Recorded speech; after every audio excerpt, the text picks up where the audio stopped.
Hello, and welcome to this Competitive Advantage webinar on the principal roles in the construction decision-making unit. My name is Chris Ashworth, and I work for building product managers in senior sales and marketing roles for quite a few years, then founded Competitive Advantage now 20 years ago. Our consultancy has a probably unconventional mix is the best way of describing it in terms of the skills and what we do. We combine strategy development and implementation, where we're actually giving people advice drawing on our experience. We undertake construction research, which in fact informs us quite a lot. We gather quite a lot of information in terms of our understanding of the customer buying decision-making processes, but also such things as our construction media index, which looks at communications channels and informs our personas. And we also undertake training and development, primarily around the specification sales approach. So all of this informs what we're talking through today, which is one module, in fact, of our training program. Having introduced myself, I'd like to introduce my colleague, Julie Crosdale, who is an associate with Competitive Advantage and can tell you a little bit more about herself. Yes, hello. Yes, I've been an associate of Competitive Advantage for about 5 years. Prior to that, I worked in the electrical and telecommunications industry for 18 years in varying marketing roles. For the last 10 years, I was the UK marketing manager for Prysmian Cables. Since working at Competitive Advantage, I work with clients on Marcom strategy, specification strategy, and that entails the specification element entails a lot of CPD work as well. And I also run training for comms, key account management and specification. Thank you, Julie. So today's program, as I say, is we're drawing on information that we've gathered. Some of it's desk research that we've done going out, gathering information from professional trade associations, bodies, things of this nature. Some of it's the research we've done ourselves to inform it, and I think a lot of it as well is just general experience. We're going to start by looking at the decision-making unit and then look at some of the key decision makers within that influence. So if I move forward on that and look at that decision-making unit, it starts with the client. The client has a requirement for a project and they bring around them to support them the various members of the design team. The architect, consultants such as sustainability consultants, interior designers, quantity surveyors, engineers, subcontractors, and the main contractor, all of whom we'll look at in some detail as we go through this. What's important to understand, I think, is those people are being driven not just by the requirement to install a particular element of the building, but also very influential are outside factors. The use of the building, thinking about how it's going to be used once it's completed, where the money comes from is important in terms of deciding some of the decision making. Distribution, availability of products, and of course in the last 2 years we've seen a number of issues there where products are perhaps not as available as they used to be. Facilities managers will have an input in terms of how the building is going to be used, maintained post occupancy. Insurance can have an impact on product selection. Planning, of course, is very important, and building control, supervising the installation, both of which are then in turn driven by legislation. So those decision makers are not just focused on how to use your product and what your product does. They've got these broader factors influencing how they make choices, and it's important to remember those. In today's presentation, we're going to look at this process where we start with the owner or developer who commissions the project, employs the architect, interior designer, supported by specialist engineers, quantity surveyor to design it. They, in turn, as I say, are influenced by the legislation. Then a main contractor is appointed, followed by specialist contractors, possibly a distributor or merchant as an intermediary between the manufacturer or supplier. Now that model is the traditional contract. Design and build is slightly different, where the main contractor has much more of a decision-making role in terms of product selection. And of course, there are various other formats of contract that are used as well. But for the purposes of today, we're using this model. And as I say, it starts with the client. So Julie, perhaps you'd just like to talk about that side of things. Yeah, I'll start with the client. So somebody who wants or needs a building constructed. Oh, sorry. It's all right. So all the way through this, we're going to look at where the input of the decision maker is in relation to the RIBA Plan of Works. If you're not familiar with the RIBA Plan of Works, you can download the template from their website. But generally, it's the stages shown here from 0, strategic definition, all the way across to 7, where the building is in use. And generally, it's a structure that's widely used by the project team to define the stage a building project is at. So it's a common language, essentially. So here, the client is involved right at the beginning.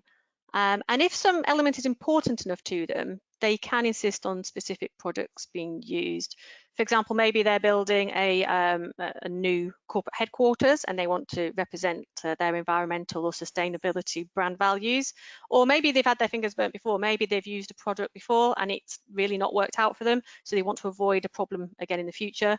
So like I say, if it's really important to them, they will choose products. And actually, it's probably arguably they're one of the very few people that can push a brand preference through in the decision-making unit.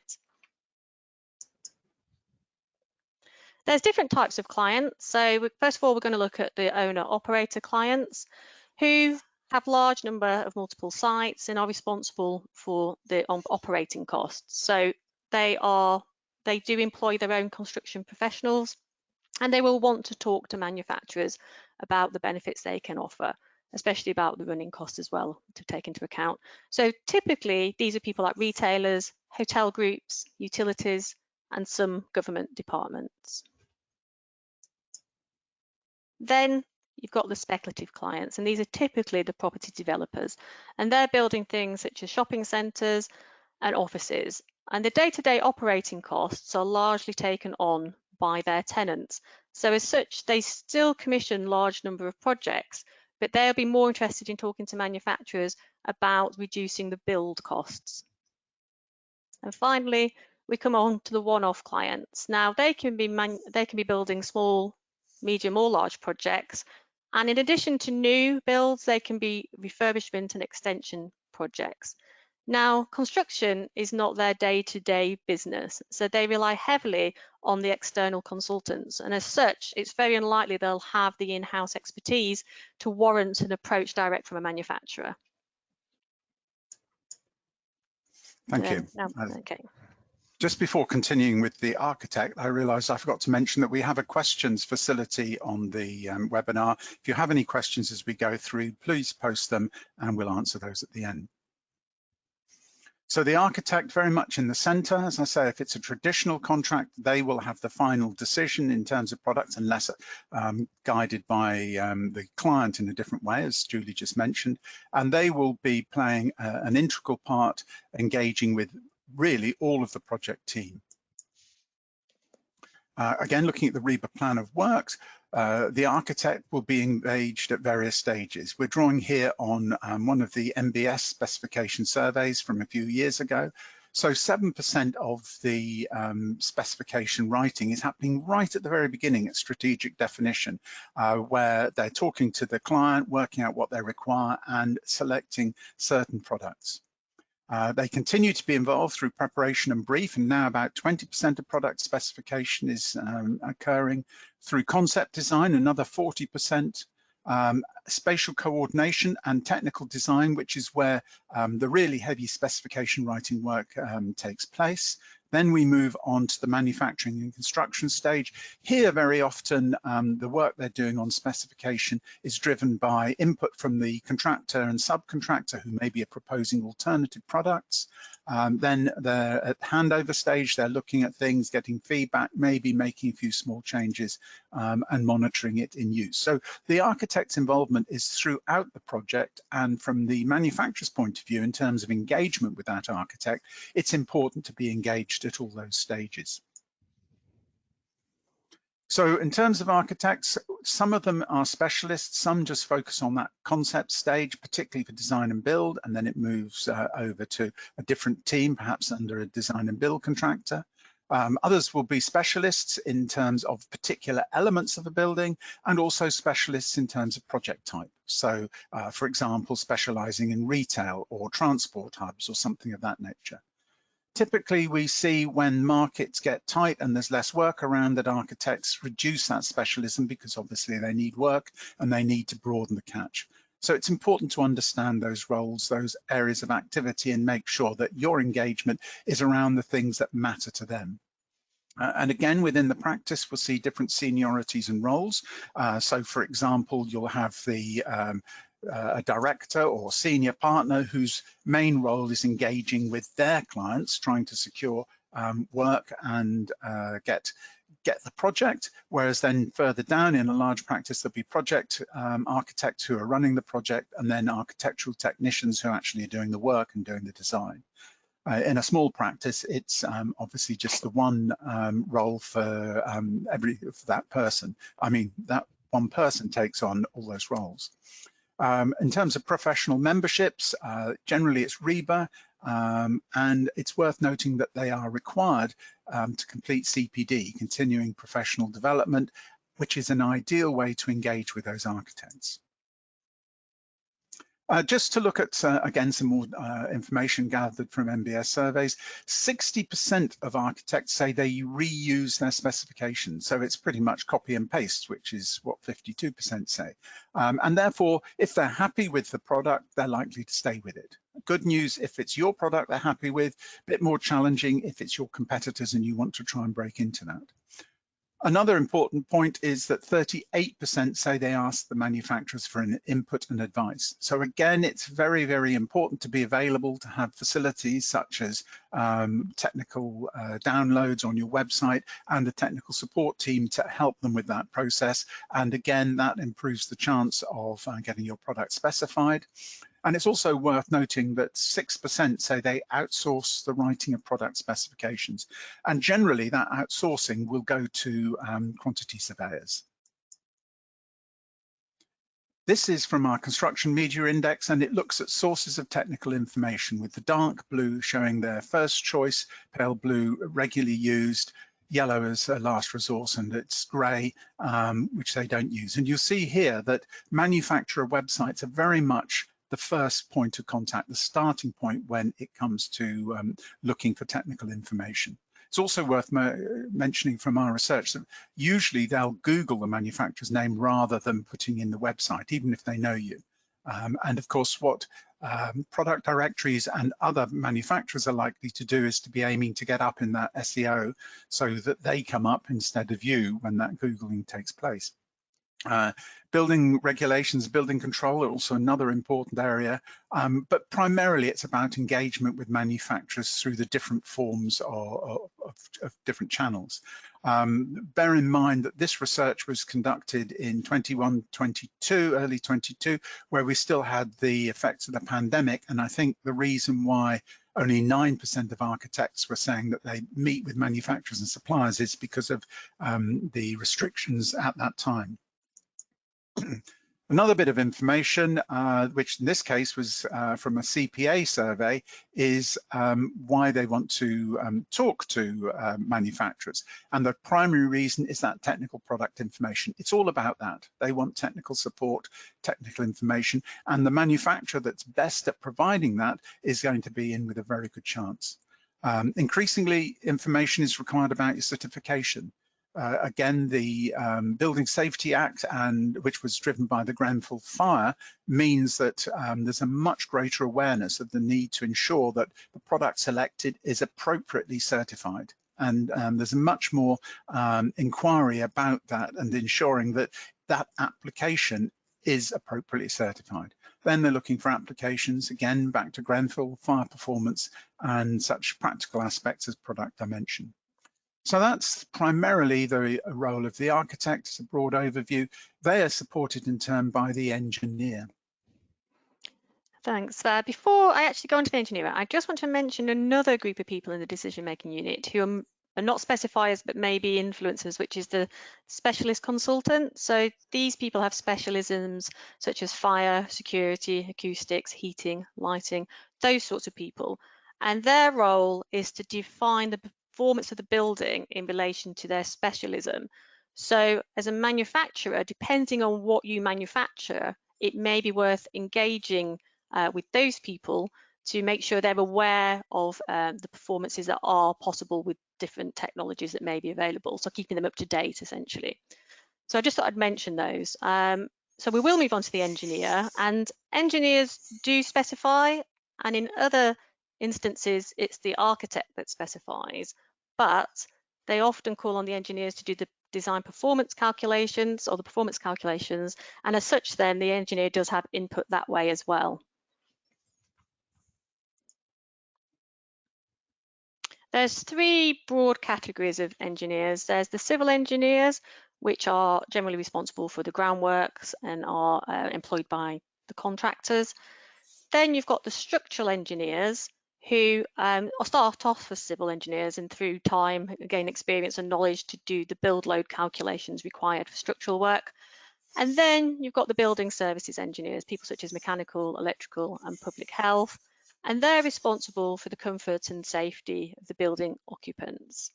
And broadly speaking, they specify the same way as architects do, as Chris has already covered. Earlier on, I mentioned the quantity surveyor, and they're a role which I think many manufacturers neglect. I think the perception is that they are just focused on price, but their role has changed and developed quite a lot, and they're very, very important. If we look at the stages of involvement in the project, at that early stage of preparation and briefing, it'll be a quantity surveyor that provides outline estimates of cost. And so if they haven't taken into account of the cost of your product, particularly if it's a premium price product, it's going to be very hard to introduce it later because the budget just won't be there to cover it. So important to have them informed with regard to your product and also the benefits and the costs related to them. Then at concept design stage, they'll be reviewing the designs, going out to get more formal pricing. So at the early preparation stage, it's ballpark prices. Now, what they'll be doing is getting some quotes, maybe through subcontractors, to pull things together. So they're working on the pricing aspect of the project. Then at the between stages 3 and 4, around there, they're preparing detail costs. They're getting it much, much more accurate.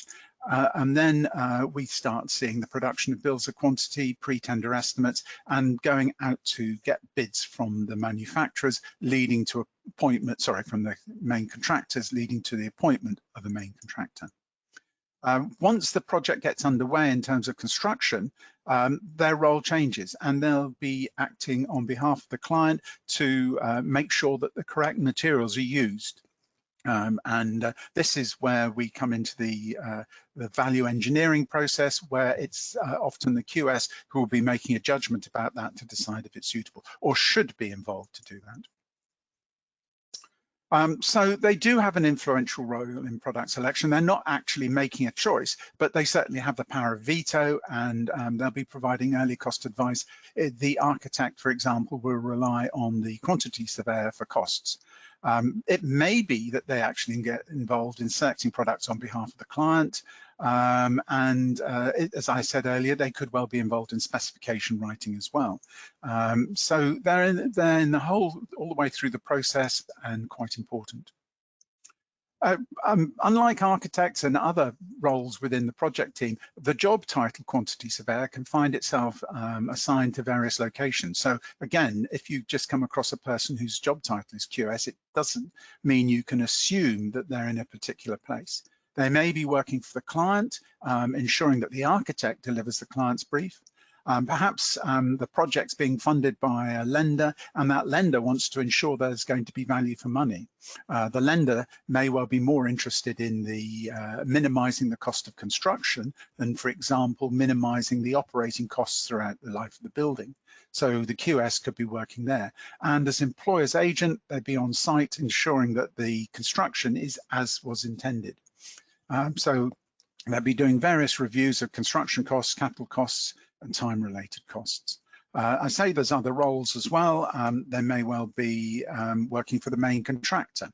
There it could be in contract administration, certifying, supervising the subcontractors to make sure what they put in is correct, or as project manager to oversee the whole thing.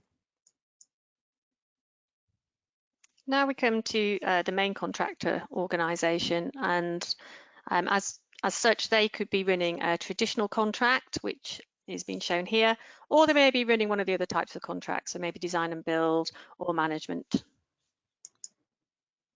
And depending on the type of contract being used, that will influence when their input is required. So if they're running a traditional contract, they will be getting involved from after stage 4. If it's one of the other ones, it could start as soon as stage 3. We know that manufacturers have a love-hate relationship with contractors. The perception is that they always want the lowest cost, but that's only one aspect of it. They are after increasingly the lifetime value for the client, especially those clients who are responsible for operating costs of buildings. They implement their decisions via preferred manufacturers and suppliers lists, and it is quite key with main contractors to have good relationships. What they don't want is hidden cost or extra cost. For example, it could well be that the main contractor is responsible for hiring scaffolding, say. So if your product has a different install method and that increases the time it takes to install, then they'll be the ones picking up the cost on the scaffolding, for example. Also, they don't want any disruptions to the build program. So they're looking for approved products that are readily available via good distribution networks. Health and safety is very important to them. And all this is about strengthening their relationship with the client. If they want to do a good job for their client so that next time they get the next project. We've already talked about the lowest cost option. Now, manufacturers often say they're just talking about price, price, price. And in that situation, it's probably because the manufacturer is talking to the buyer. Now, if you're talking to a buyer, it shouldn't be a surprise that they're trying to drive down the price because, of course, that is their job. But there are other people in the contractor organisation that can be approached that might be more open to talking about product benefits. So, for example, the design department, they might be more after product solutions to offer a first-class result for their client whilst designing out costs. The estimator, they're involved even before the project is awarded. So they need to know what products are available and the budgetary costs very early on. And then you've got the supply chain manager who's responsible, as it says here, for the supply and fix. So overall, the manufacturer needs to look at engaging with more than one person in the contractor organisation. You need to set out what are the benefits of your products and you as a manufacturer to these different people. But you have to bear in mind that the benefits will be different depending who you're talking to. Main contractors are very busy people. Typically, a large building is somewhere between 20 to 25 million pounds, and they're managing around 70 subcontractors, small subcontractors with turnovers less than £50,000. So as such, to warrant them wanting to engage and talk to a manufacturer, you really need to prove that your product is of strategic importance to their project. And this is where marketing can get involved. Marketing can do a lot of the groundwork in this area before setting up sales to engage. So finally, we come to the specialist contractor. There'll be a number of those working for the main contractor, as Julie just highlighted, and they're a very important influencer in product selection as well. Their involvement will start around the technical design stage. Again, it depends a bit on whether it's a traditional or a design and build contract. If it's design and build, they may well take responsibility for that technical design, the detail of it. Traditional, they may well be just performing the role of advising and engaging with the architect or engineer. Once construction gets underway, there will be the inevitable value engineering, which again, they may well be driving and talking to architects and engineers to approve. Again, what we often see is a performance specification where the designer leaves the final choice of product down to the specialist subcontractor. So that specification, again, is very important in terms of guiding the subcontractor in terms of what they can and can't do. So like the main contractor, the focus is very much on lowest cost. And as Julie said, it's perhaps not a surprise when you look at the buyer in the organization and their role and what they're expected to do. But again, like the main contractor, the specialist subcontractors are interested in other things as well. Value for money. They'll be wanting to get repeat projects. They'll perhaps be a regular subcontractor for this client, so they want to make sure the client gets value for money, and they in turn do that.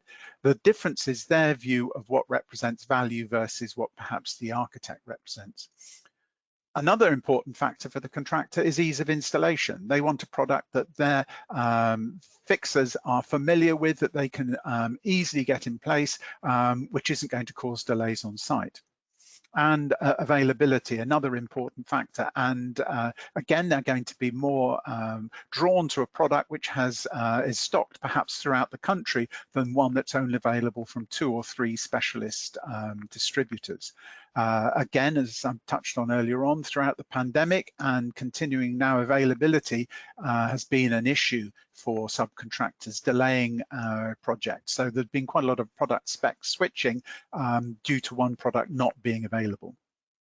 Another important point for the subcontractor is the work they do will be readily approved. And this comes again back to familiarity with products. If we're looking at the employer's agent, the quantity surveyor, signing off the work, they're more likely to sign it off if it's from a brand or a product that they're familiar with and they have confidence in, than one that's unknown. So again, important to make sure that those certifiers are familiar with your products. And then they've got to think of health and safety, and at the end, their reputation. As I say, they're not fly-by-nights, they're wanting to have ongoing, continuing work, so doing a good job is generally important to them. So who is the decision maker? As we've touched on already, it depends very much on the type of contract, and I would suggest that one of the starting points on any project is to establish what form of contract that is. It also depends on the product application. Very often engineers are more inclined to go for a performance specification, passing the final decision down to the specialist subcontractor, whereas architects, I think, are more inclined to nominate products or put out a brand specification. However, that's very much driven by the type of project and the number of other factors. The specifier, therefore, can be employed by the client. Maybe the client's team includes an architect or an engineer. The architect is very likely to be the specifier, but not always. The engineer, as I say, will be specifying when it comes to those specialist areas, but very often as a performance specification, which then passes the decision-making down to the main contractor, who, particularly if it's design and build, will be the ultimate arbiter in terms of product specification, and the subcontractor, who, if they have a performance spec, will be having the freedom to make a choice driven by that specification. But even if it's not a performance spec, may well be proposing alternatives back up the chain to the architect. In terms of all of that, then we have a specifier journey, don't we, Julie? We do, yes. And what we're going to look at here is just very top level, how to formulate an effective marketing communications plan to support targeting the different people at different points in the RIBA Plan of Works. So at the concept and definition stage, which is RIBA Plan of Works 0 and 1 stages, it's about raising awareness. So from a marketing point of view, what can be done to raise awareness of you and your products? So we've already seen that the manufacturer's website is a very important tool in finding out product information. So you may want to consider SEO there and pay-per-click. Maybe it's display advertising, inclusion possibly in product directories, whether standalone or those linked to specification software, and maybe consider things like undertaking a CPD or attending exhibitions. And the next stage, it moves on to the preparation and design phase, which is stages 2 to 4 in the plan of works. And now it's about, they know about these products, and now it's evaluating which ones are going to be best suited for their application. So a bit more targeting, you know, maybe understand which social media channels you can target them with, and what sort of messages will be of interest. And third-party testimonials come in useful here, because someone else saying how wonderful you are is better than you saying how wonderful you are. And case studies, I mean, if you sort of know what projects they're working on, if you can provide case studies that demonstrate your products have been used in similar projects, more the better. It gives them that reassurance that this is going to be a good solution for them.